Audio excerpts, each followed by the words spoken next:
where I typically did my devotions on on the bench right there in front of the pool, looking out over the ocean. It was really beautiful. See again, some devotions.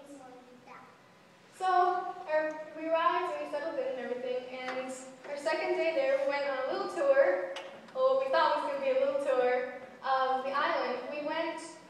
They told us that we were going to go on a boat ride and then we were going to go snorkeling. Well, okay, that's fun. So we went over and we got on this boat.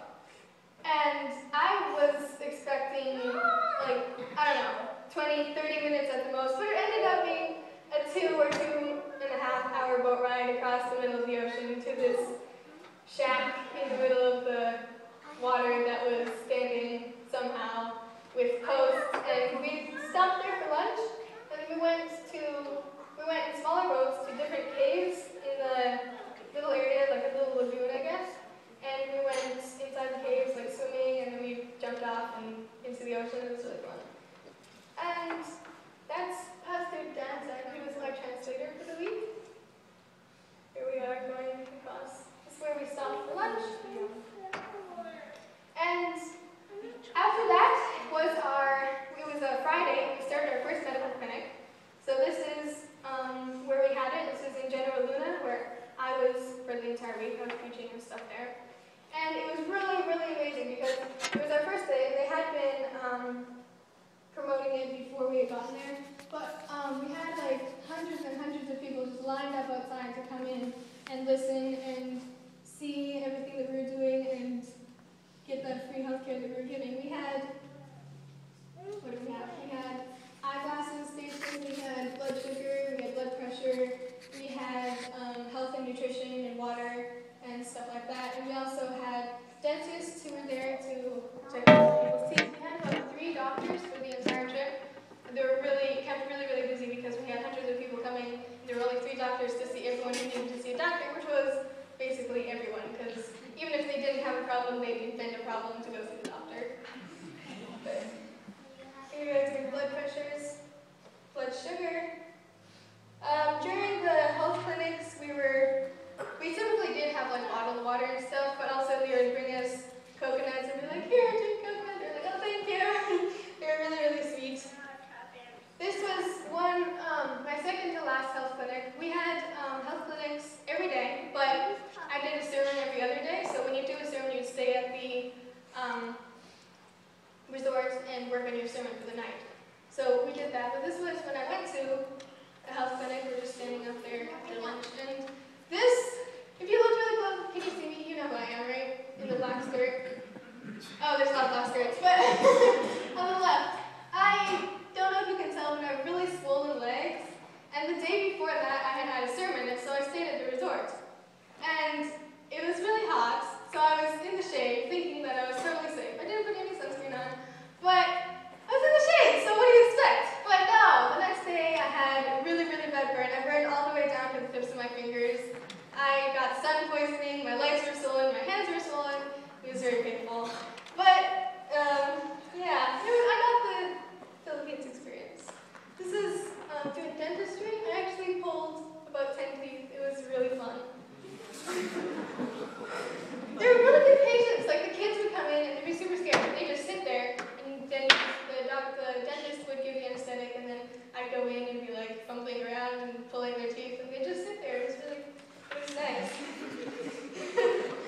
These were some of the topics that we talked about. Heart disease was one of them. We talked about diabetes.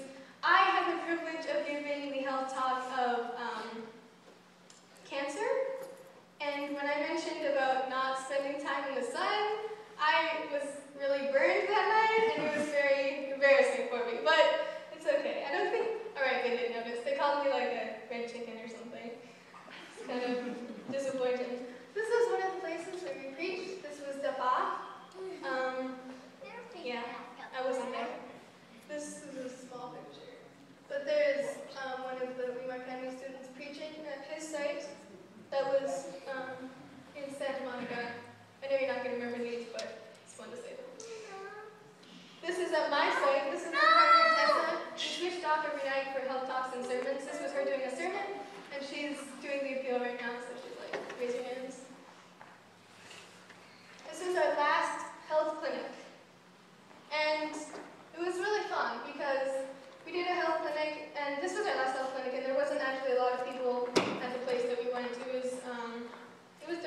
actually. And it was really small, and I guess just not a lot of people were interested in coming. But it was still a blessing because I did dentistry again. But then we went touring a little bit, and we had durian ice cream. On the last night of our sermons, there was a storm, and there was a power outage all over the entire island.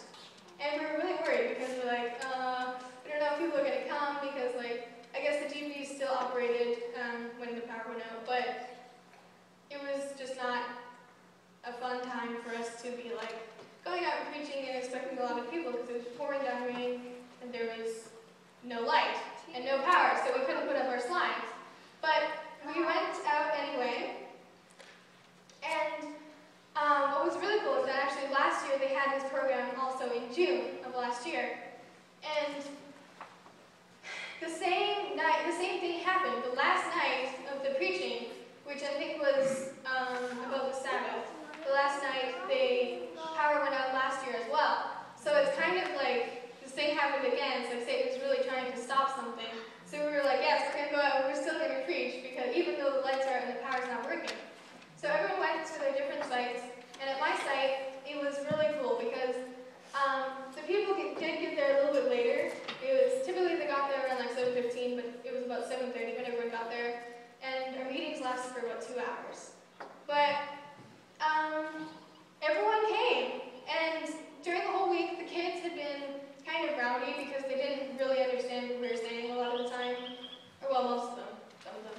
And so they were really rowdy during the week, but when it was really dark, they couldn't like talk to each other or go play or anything, so it was a lot quieter than it typically was. So that was actually a blessing in disguise. But also at one of the other places, a site called Borgos, two of the gentlemen of our school were preaching there, and they had a really big blessing. They had they typically preached outside, and it was raining, so they didn't really know what they were going to do. But they prayed right before, and the rain stopped, well, right before they were about to speak, and then they couldn't see anything, obviously, so they had these candles that they brought. And they said that they would last for about 20 minutes, but for the whole entire time that they were preaching, it was about, like I said, 2 hours that the meetings went on. The candles stayed on the whole time, and then right after they were finished, they died. And then the rain started again. So it was just really amazing to see how God was like working through everything and making everything work perfectly. One of my sermons was about the law and grace. And I was really excited for this sermon. And so I was preparing a lot at the resort before I went. And I was prepared. I felt really prepared. I felt good. So I went to the thing, and I was a little bit nervous because I think it was my first sermon. But I went out there, and it was really easy because you just talk and then the translator talks, and you talk and the translator talks, so it was fine. I wasn't nervous after I got up there. But that night, I made an appeal because we had Pastor. Does anyone know who Pastor Torres is? No? Okay, well, he's a pastor, and he travels around a lot, and he speaks in a lot of different places, and he was there with us, and he was kind of coaching us on how to give sermons and give appeals and all that. And his thing is that you never close a sermon without an appeal. So that's what we were taught. And so while we were there, of course, the whole idea of our Evangelist 6 series was for people to make decisions. So we were giving appeals every single night. And this night I made my appeal for them to accept the grace of God to be able to keep the law, right? And everyone raised their hands. It was great. I had a good appeal, everyone responded, and then we prayed and we closed. And then the next time I had a sermon. I forget what it was about, quite honestly. But I was preparing for it again. I was like, the last one was super awesome. I had so much fun. This is going to be awesome. I'm going to prepare even more. This is going to be great.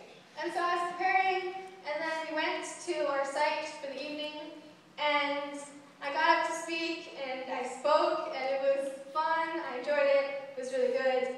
And then at the end, he wanted us to make a 3-point appeal. So it was like, if you believe blah, blah, blah, raise your hands. If you raise your hand, please stand. If you stood, please come to the altar, in like flattering words. But, so I did that, and I guess the way I feel that happened is that I was feeling like last time I had showered my sermon help me with this, I need help with this. But then the second one, I was like, oh, well, last one was really good. This is cool, I can do this. And I didn't pray as much about what I was going to say, about what I was going to present, about how I was going to present it. And as I made the appeal, I was like, oh, raise your hands. And there was like 5 people who raised their hands, and they were all SDA people who were attending the meeting. So I was like, oh, wow. And I kept on making the appeal, and eventually everyone raised their hands. And then I was like, everybody raise their hands, stand. And I could see people who were like, wanting to stand, but they were scared because they didn't want people to think they were weird or different or anything. So I was like, kept on making the appeal, and I think finally everyone stood. But then I made the come up to the altar appeal, and they were like, no one came up. And then finally, like, SDAs came up, they're like leading the way kind of thing. And then I think about 10, 15 people of the actual locals came up front. And I was really disappointed. I was bummed. I was like, what happened? And then I realized, I didn't really go into this one with God. I was totally pumped for it. I wanted to do it, but I didn't have God with me in the same way that I had on the first night. And so after I realized this, I was like, wow, Sarah, you gotta do something about that. So my next sermon, it was my last sermon, and it was about baptism. And I was like, wow, if you mess this up, you're done. So I was praying really, really hard. I was like, Lord, help me, because this is going to change people's lives if I do it right, and you need to help me do it right. So as I went up front, I was just praying and praying, and I made the sermon, and I made the appeal, and everyone responded. So it was a huge blessing to see how if we let the Holy Spirit work with us and work through us, that He will work in amazing ways. And we can't do it on our own. We need Christ to be with us, to work on the hearts of the people that we're presenting to. And it was a huge blessing because in the end, when we had our baptisms at this beautiful, beautiful beach, we baptized 677 people from the 7 sites that we had been preaching on the islands. And it was really cool. We had like this mass baptism, welcome to God's family sign up. This is where we had it. We were there waiting for the people to come in their jeepneys, their overloaded jeepneys. And there was a lot of children, as you can see. There's a lot of children who were there to be baptized. And I thought that this was absolutely amazing because they were here without parents. Because many of the people who come to the sermons, to the evangelistic series, were Catholic or other Protestant religions. And the kids who came were not always accompanied by their parents. So it was like these Catholic children coming to learn about God without any prompting from any of their parents. And it was just amazing to see how they would come. And they came to be baptized, and they came on their own. And they came just wanting to be baptized and start a new life in Christ. And there was 8-year-olds making decisions for Christ. It was really amazing to see. Here's our hazard of coconuts again. Here they are, coming on the jeepneys. You see, most of these people are really young. They're like teenagers, 20-year-olds. It was really, really awesome. So we're going to have baptisms. Here's my D.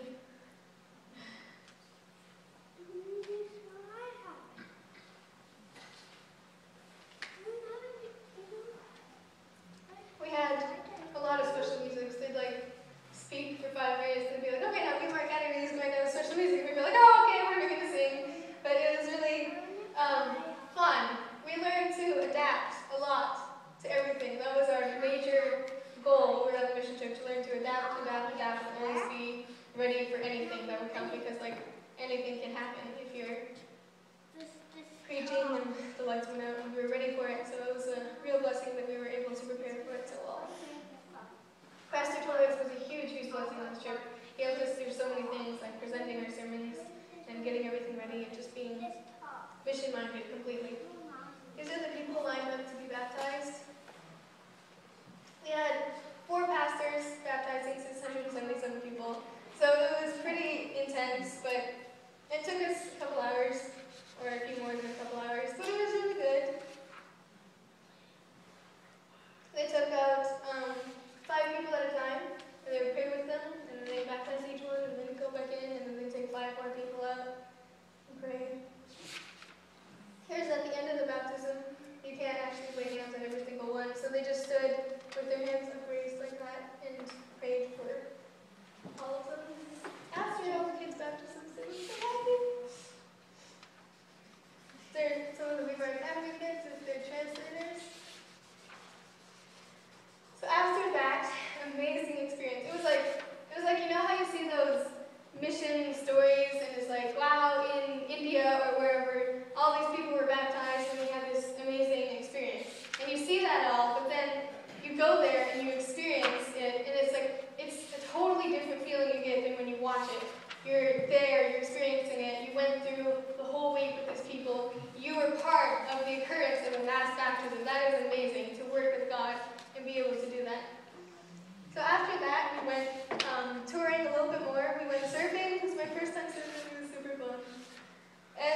stayed at their place for about 2 days when we were in Hawaii.